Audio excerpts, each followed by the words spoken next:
ইংল্যান্ডকে হারিয়ে টি-20 বিশ্বকাপ শিরোপার খুব কাছে ভারত, তবুও যেন সমালোচনা পিছু ছাড়ছে না ম্যান ইন ব্লুদের। ভারতের প্রতি আইসিসির পক্ষপাতিত্ব নিয়ে আবারও অভিযোগ তুলেছেন মাইকেল ভন। দ্বিতীয় সেমিফাইনাল ম্যাচ শেষে আবারও সেই ভেন্যু নিয়ে সমালোচনা করেছেন ইংল্যান্ডের সাবেক এই অধিনায়ক।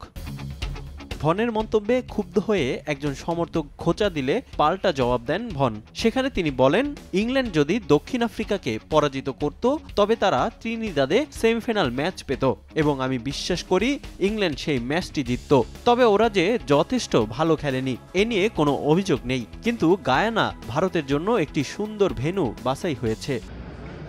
বিশ্বকাপে ভারতের সব ম্যাচ ছিল সকালে। আইসিসির সিংহভাগ আয় আসে ভারতের সম্প্রচার মাধ্যম থেকে, তাই ভারতীয় সময় রাত ৮টা থেকে সম্প্রচারের কথা চিন্তা করে ভারতের সূচি সাজানো হয়। সে হিসেবে আগে থেকেই ঠিক করে রাখা ছিল ভারত সেমিফাইনাল খেললে সেটি গায়ানায় রাখা হবে। এ নিয়েই সমালোচনার ঝড় তোলেন সাবেক ক্রিকেটাররা।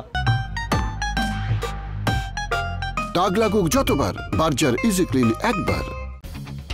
মাইকেল ভনের এমন মন্তব্যে চটেছেন ভারতের সাবেক ক্রিকেটার হরভজন সিং। সামাজিক মাধ্যম এক্সে ভনের উদ্দেশ্যে হরভজন লিখেন, আপনি কি মনে করেন গায়ানা ভারতের জন্য একটি ভালো ভেন্যু ছিল?